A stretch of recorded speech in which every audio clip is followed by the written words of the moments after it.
Bom dia, boa tarde, boa noite, galera. Tudo bom com vocês? Aqui quem tá falando é o seu anfitrião Daniel. E estamos começando mais uma vez o nosso episódio do podcast Além das Estrelas. Não se esqueçam de seguir nas nossas redes sociais. Nosso Instagram é gamate_astronomia. Nosso Facebook é Gamate e Bilce. E o nosso YouTube é Gamate e Bilce. Então, se você conhece um amigo, uma amiga, um alienígena que gosta de astronomia, mande para ele em nossas redes sociais, para ele estar conectado com a gente. Vamos junto aqui explorar as maravilhas do universo. Eu estou aqui do lado com meu colega, que vai se apresentar agora, o Richard. Bom dia, boa tarde, boa noite. Meu nome é Richard, como já dito. Eu sou da licenciatura em Física da Unesp São José de Rio Preto e hoje eu estou aqui para essa aventura com o nosso querido Daniel. Então, editor, roda a vinheta.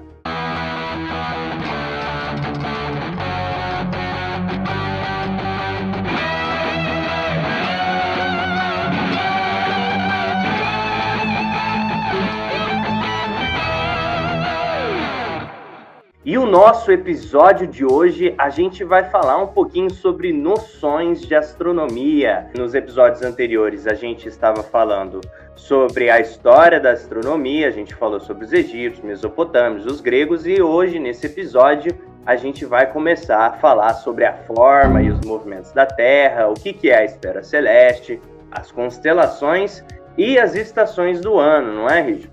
Com certeza, né? Hoje a gente vai falar sobre o formato da Terra, né? Que é um assunto bem atual, que está sempre nas mídias aí, né? Principalmente com aqueles lunáticos que acham que a Terra é plana, né?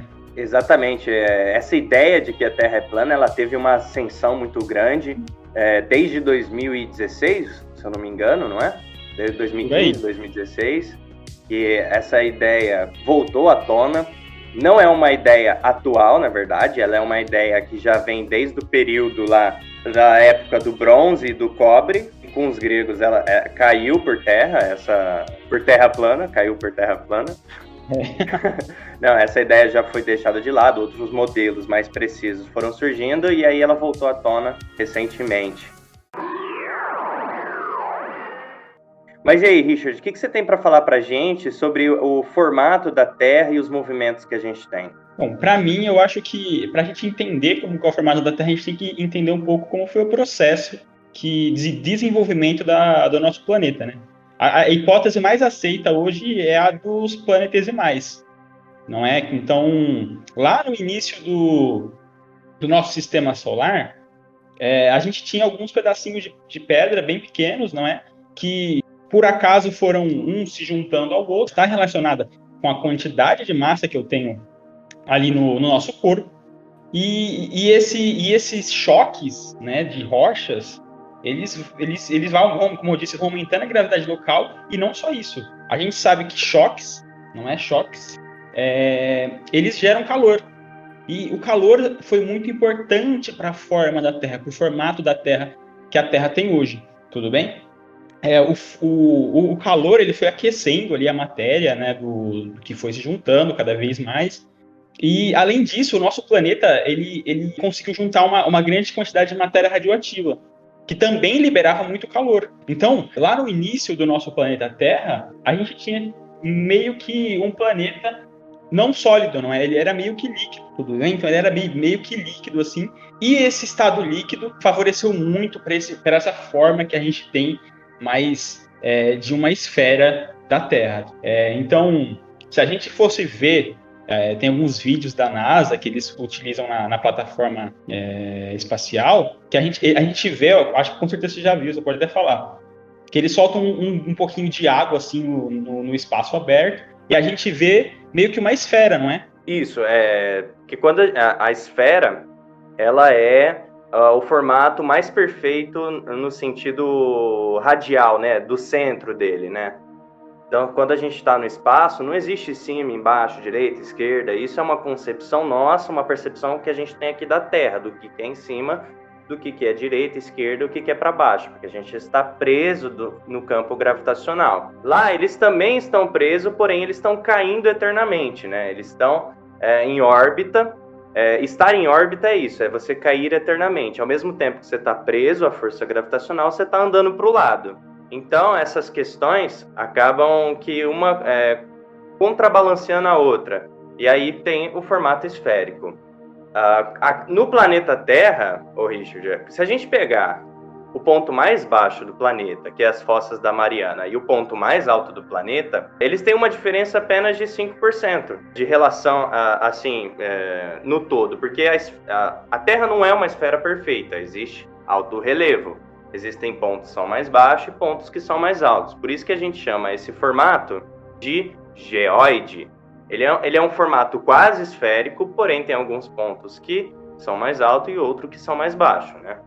Só que, então, a gente pode considerar a Terra como uma esfera, porque essas diferenças de altura e de profundidade é apenas de 5% de diferença. Com certeza. E uma coisa que eu estava até pesquisando esses dias, antes da gente marcar para a nossa reunião aqui do Gamate, para essa conversa nossa, as bolas de basquete, a esfericidade dela é mais imperfeita do que a esfera que o nosso planeta é. Então, realmente, a Terra ela assemelha muito a uma esfera, né? Principalmente com água. A água ela acaba dando esse formato de esfera bem notável quando a gente se afasta um pouco e olha de fora a Terra.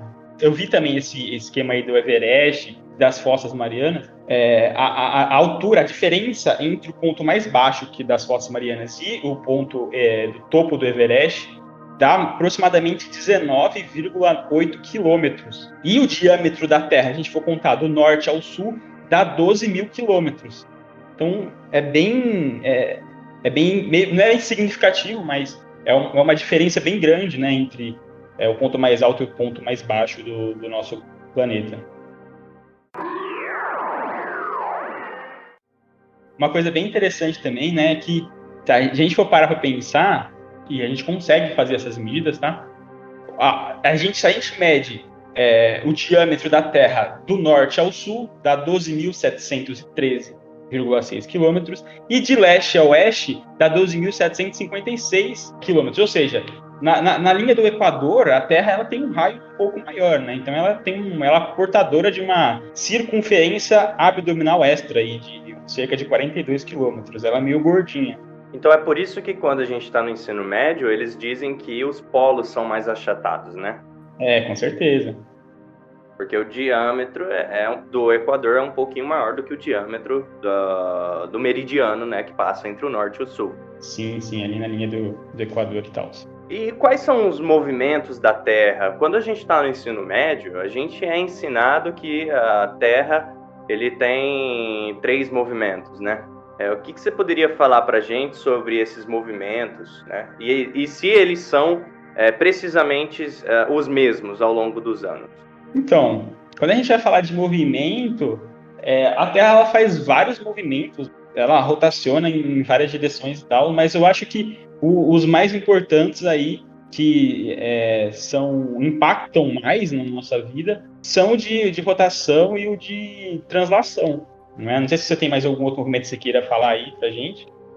O que a gente convive realmente, a gente percebe, é o de movimento de rotação e o de translação, né? A observação desses movimentos, eles levam bastante tempo para ser feita e notado. Então, por isso que não é tão óbvio para quem está aqui na Terra, nesse sistema de referência, falar a Terra gira, ou a Terra gira em torno do Sol. Por isso que a gente não julga muito os modelos antigos e que não colocavam a Terra transladando o Sol ou rotacionando a si mesmo, né?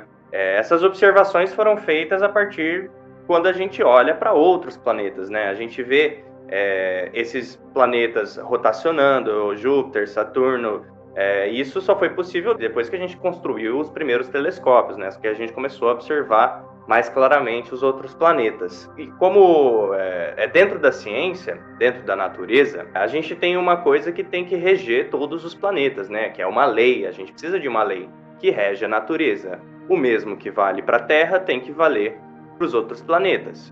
Então, se os outros planetas estão rotacionando, provavelmente a gente também está rotacionando, não é? Só que a gente não percebe muito bem isso porque a gente está dentro do planeta, né?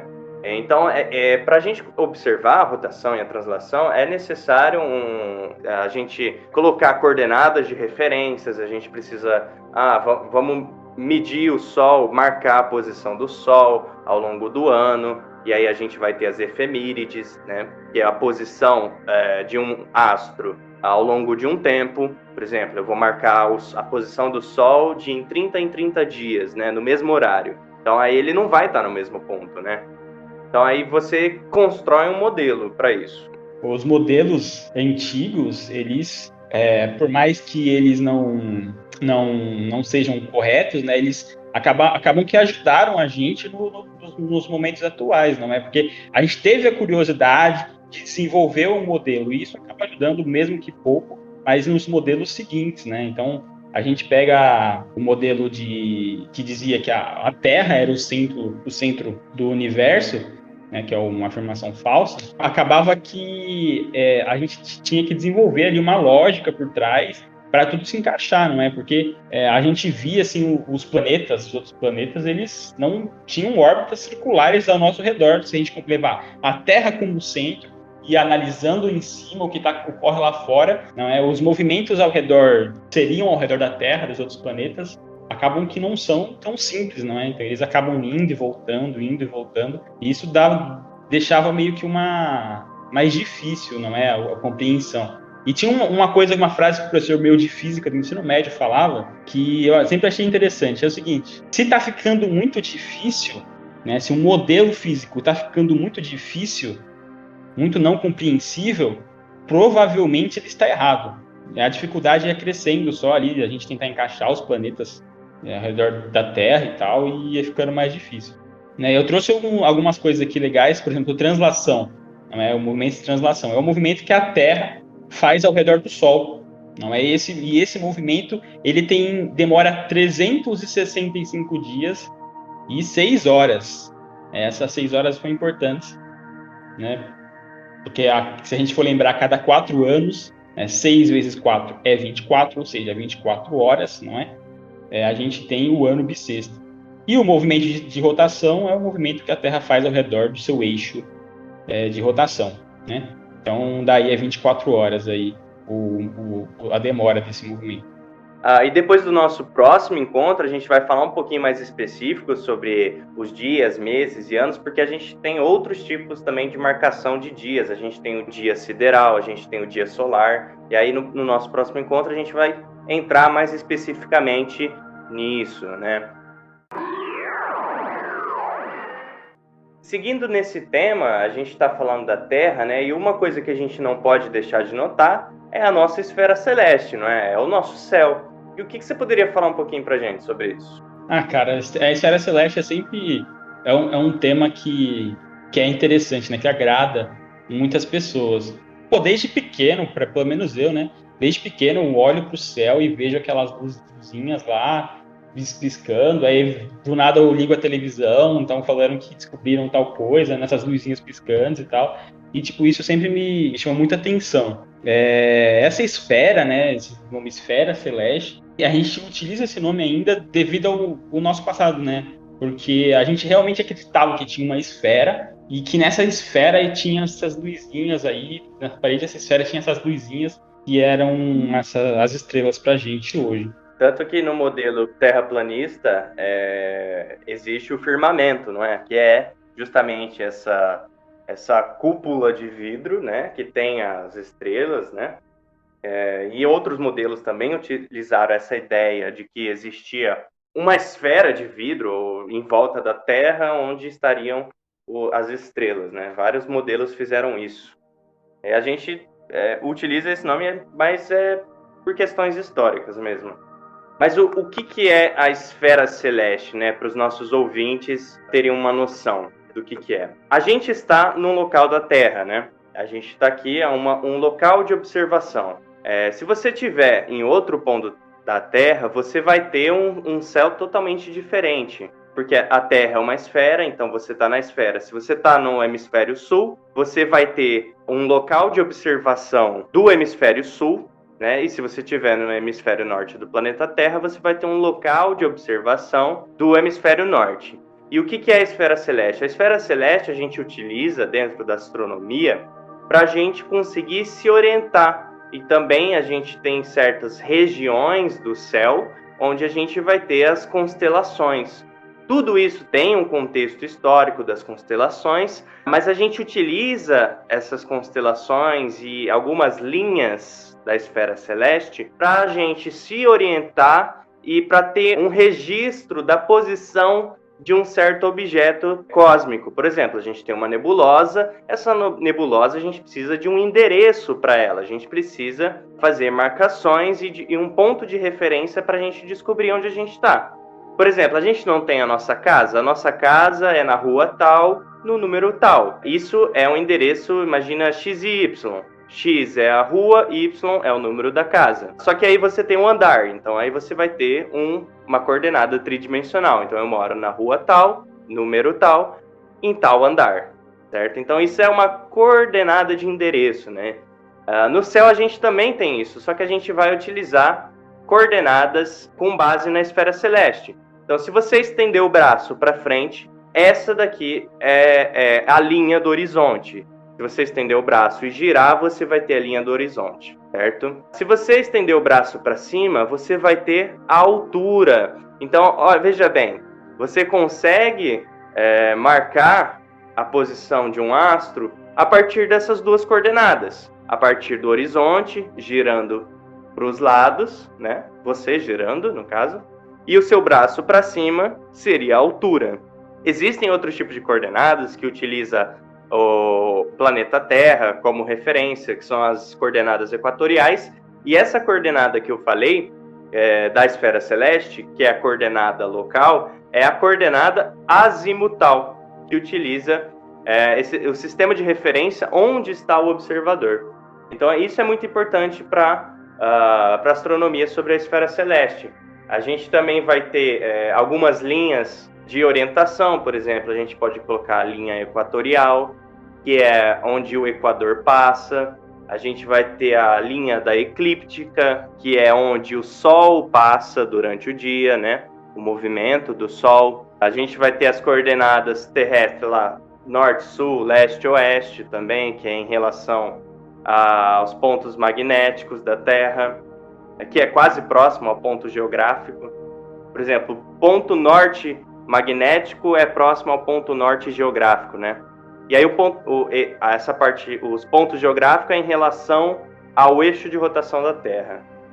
Eu acho que daria para falar só meio que dos pontos, não é? Do que a gente teria, por exemplo, se a gente pegasse você, analisando você, e o ponto exatamente acima da sua cabeça, né, o ponto mais alto em relação a você seria o zênite, né, que é o ponto mais alto do céu, aí na nossa esfera celeste. E a gente teria também o nadir, que seria diametralmente oposto ao zênite, né? Então seria o ponto do outro lado lá da nossa esfera celeste. Isso são coordenadas em relação ao observador, não é? Ao observador, com certeza. Então, acima da cabeça a gente tem o zênite e no ponto ao contrário a gente tem o nadir, não é? Isso, nadir, isso, exatamente. Esse tipo de sistema de coordenada depende de onde você está na Terra, né? Em relação às outras coordenadas, né? Com certeza, é isso que eu ia falar, né? Porque a gente tem, por exemplo, se a gente está no hemisfério sul do nosso planeta, a gente estaria olhando meio que para o polo celeste sul, estaria ali para a parte mais ao sul que é o que a gente enxergaria, né? E se a gente estivesse ao norte, a gente estaria olhando ali meio que próximo ao polo celeste norte. E isso daí foi fundamental para a nossa história, né? Esse estudo dessas estrelas do Polo Sul, do Polo Celeste Sul e do Polo Celeste Norte, porque foi a partir deles que a gente conseguiu meio que se localizar no mar. A partir deles a gente conseguia entender quando que ia começar o período de chuva, quando que a gente podia plantar, podia colher. Né? Então esses estudos foram importantes da esfera celeste, da nossa esfera celeste, e das estrelas, né? Tipo, as constelações, imagina que você está no hemisfério norte, né? Você vai ter um grupo de estrelas que vai aparecer no céu. Os antigos, eles criaram essas constelações, eles ligaram as estrelas com várias linhas e eles criaram histórias a partir dessas constelações, né? Então a gente vai ter a constelação da Lira, constelação do Centauro, a constelação de Órion, isso aqui no hemisfério sul. No hemisfério norte são outras estrelas, né? Então, à medida que foram criadas as constelações, a gente tem um sistema de referência, né? E como o Richard falou, foram muito importantes nas grandes navegações, porque a gente pôde se localizar no mar, que a gente não tem referência nenhuma terrestre, né? Você está no meio do mar. A única coisa de referência que você vai ter é as estrelas durante a noite. Então, ali você pode se orientar onde você está no planeta Terra, né? É muito louco, Richard, eu vou te contar. Faz tanto tempo que eu faço observação pelo grupo de astronomia que aqui na minha cidade eu sei sempre onde fica o norte. Norte, o sul, leste, oeste, as linhas de orientação no céu. Faz tanto tempo que eu faço isso que já é automático para mim. Eu posso girar, posso ir para outro lugar que eu sempre vou saber onde se aponta o norte. Da hora. Então, olha que legal. Da hora. É muito louco isso. Quando eu falo isso para as pessoas, elas não acreditam, mas aí elas falam para onde é o norte. Eu aponto, elas pegam a bússola e realmente é. É muito louco. Na minha cabeça, isso já está, como que eu vou dizer, já está contaminada a minha mente, cara, porque eu já sei onde eu tô no planeta Terra. Agora, nosso próximo tema, a gente vai falar um pouquinho sobre as estações do ano, né? As estações do ano, elas são bem importantes assim, para o nosso desenvolvimento como sociedade e tal, e existem alguns motivos, não é? Pelo qual a gente tem verão, outono, inverno, primavera, não é? E os motivos, eles são... A gente sabe que hoje que a Terra ela tem um leve eixo de inclinação, não? Ela é meio que inclinada com relação ao eixo do Sol. Se a gente vamos imaginar que o Sol tem um eixo de rotação que ele gira ao redor desse eixo. E esse eixo está apontado para cima, sei lá, não sei como falar isso. Imagina um prato de salgado numa mesa. Esse é o plano onde o Sol está. O plano orbital dos planetas, vamos dizer assim. E o Sol, ele está no centro desse prato, certo? Os outros planetas, eles vão orbitar o Sol nesse plano do prato, né? Que a gente chama de plano orbital. Existem alguns planetas que também estão em planos diferentes, inclinações diferentes, então por isso que é impossível de ter um alinhamento total dos planetas, porque os planetas não estão no mesmo plano de orbital, né? E aí a Terra está rotacionando, né? Ela está girando. Você pega uma bola de futebol e começa a girar ela. Só que ela não está girando para cima, nesse plano. Imagina a bola girando apontada para cima. Ela está girando um pouquinho inclinada. É como se ela tivesse meio que bêbada andando, assim, sabe? Ela está meio que indo meio que quase de ladinho, assim. Isso, é um bêbado caindo, girando. Meio caindo assim para os lados. E essa inclinação da Terra ela é super importante para nessas nossas estações, né? Tem muita gente que acredita que a estação do ano é por causa da diferença entre o ponto mais próximo da Terra ao Sol e do ponto mais longe do Sol, que é o periélio e o afélio, né?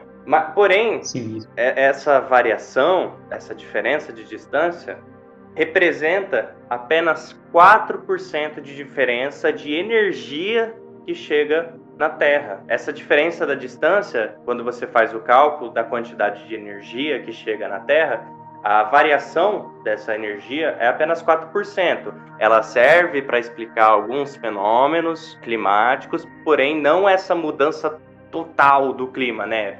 A gente tem locais que estão a menos 50 de temperatura e locais que estão a mais 50 graus Celsius, né, como os desertos. Então tem variações muito grandes na temperatura da Terra. E o que causa essa variação do clima, né? É o ângulo que o Sol está em relação ao solo. Então imagina o seguinte, você está parado, né? Você está no solo aqui. E o Sol, ao longo do ano, ele vai ter ângulos diferentes no céu. Às vezes ele está mais alpino, ele está mais próximo da cabeça, e às vezes ele está mais próximo do horizonte, certo? E o que isso tem a ver, o ângulo do Sol com o solo, né? É o que a gente tem chamado insolação, né? Então imagina que você tem uma melancia na sua frente, certo? Se você pegar uma arma e dar um tiro no meio da melancia, a energia da bala vai pegar totalmente na melancia e vai explodir a melancia, né? Agora, se você pegar a arma e dar um tiro raspando na melancia, a energia não vai pegar totalmente na melancia. Então ela vai ser menos potente, vamos dizer assim, vai causar menos dano à melancia do que um tiro de frente.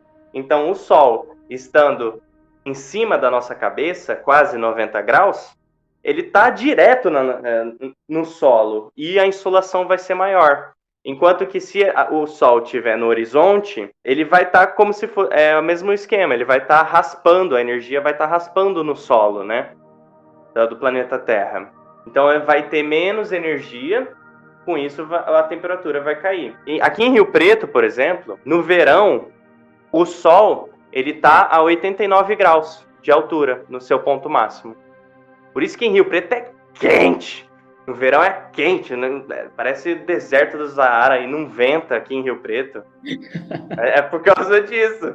Porque o sol ele tá praticamente 90 graus no céu. Então ele é como se ele estivesse chutando São José do Rio Preto direto com energia solar e é quente, quente, quente, muito quente. Enquanto que o inverno, o sol ele atinge uma altura de 42,5, 42,7 graus, né? Então ele tá quase ali próximo 45 graus, né? Então aqui aí fica mais frio, porque a energia que o sol está emitindo está pegando de raspão em Rio Preto. E essas angulações aí que o sol bate são importantes quando a gente vai falar de solstício e de equinócio também, né? Porque o solstício, a gente tem o solstício quando a gente tem os trópicos, né? Os trópicos de Câncer e de Capricórnio, e o solstício é quando o raio de luz solar ele faz um ângulo de 90 graus com um dos trópicos. E o equinócio é quando os raios de luz solar fazem um ângulo de 90 graus com a linha do Equador. Então, se o Sol muda o ângulo no céu, ele muda a posição que ele nasce, né? E se ele está mais alpino, significa que a trajetória dele no céu, o arco da trajetória, né? Ele vai ser maior quando ele estiver próximo da nossa cabeça, né? Do zênite, e ele vai ser menor quando ele está próximo do horizonte, né? No inverno. É por isso que a gente tem alguns momentos do ano que a gente tem os dias mais longos, que são no verão, quando o sol está mais alpino, e a gente vai ter noites mais longas no inverno, quando ele está mais baixo no céu, porque a trajetória do arco dele é menor, né? Então ele leva menos tempo durante o dia para passar, e a noite é mais longa. E aí a gente vai ter o equinócio, né? Que é meio a meio, nem o dia nem a noite é mais longa, os dois são iguais. Tanto que a etimologia da palavra equinócio, a gente tem o equi, né? Que significa igual, equivalente. A palavra equi significa igualdade, né? Eaco, inox, igual noite, não é isso? Isso mesmo, é verdade. E tipo, equi é igual, então a gente vai ter dias e noites iguais, né? Enquanto a gente vai ter, nos outros, os solstícios, a gente vai ter noites e dias diferentes, o tempo que leva, né? Só que aí, tipo, você fala, pô, mas a gente sempre marca 24 horas, né? Pô, quando você pega ao longo do ano, essas diferenças acabam que não sendo relevantes. E aí a média desses dias é 24 horas. Meio que você vai ter 3 meses de noites mais compridas e 3 meses de dias mais compridos, né? E meio que dá uma equilibrada aí. Isso é no Alasca, não é? Que tem? É no Polo Norte, acho que nas regiões mais do Polo Norte, cara. Se eu não me engano, na Noruega é assim. No Alasca, acho que são 10 dias. No Alasca. 10 dias? 10 dias dia-noite e 10 dias de escuro. Caramba, mano. Eu sei que na Noruega, em algumas estações do ano, tipo, eles têm 4 horas de noite e 20 horas de claridade, cara. E aí deve ser um terror pra dormir. Eu lembro alguém falou num podcast, eu não lembro, que ele foi pra Rússia, né? Na Copa do Mundo, acho que foi na Rússia, não é? E aí ele ficou meio esquisito, porque, tipo, era 6 horas de dia e o resto era de noite, então praticamente era 3 horas da tarde e já tava escuro. Ele falou, nossa, e foi realmente muito doido pra ele. E ele falou que foi um negócio muito esquisito. Imagina. Nossa, deve ser horrível pra dormir, cara, isso daí. Isso é no inverno, eles foram no inverno, e a noite é mais longa, né? No verão é o contrário, tem só algumas horas de escuro, o resto é só de sol. melhor momento para ir lá é durante os equinócios, então, né? Porque aí você fica mais tranquilo e tal. Dá uma equilibrada. Então a gente vai, infelizmente, finalizando por aqui. Só dando uma recapitulada no que a gente disse, a gente falou sobre as formas e os movimentos do planeta Terra, a gente falou sobre a esfera celeste, as constelações, e a gente também falou sobre o clima, né, a mudança, a variação do clima, né, que é por causa dos ângulos, né. Mas infelizmente a gente vai finalizando por aqui. Muito obrigado pela sua presença. Eu gostaria de relembrar para vocês acessarem nossas redes sociais, compartilharem nossos vídeos, nossas postagens para os seus amigos e fiquem por dentro das nossas atividades que a gente sempre está fazendo. Nesse momento a gente está fazendo muitas atividades online através do Meet, YouTube, entre outras plataformas. E é isso aí, galera. Chegamos ao final, então, aí com a nossa, com a minha companhia nesse podcast. Primeira vez que estou aparecendo aqui. Valeu pelo convite, Bit. É nóis. Precisar de mais um podcast aí, tamo aí. Valeu. Do mais, eu gostaria de agradecer a sua presença e nos vemos na próxima.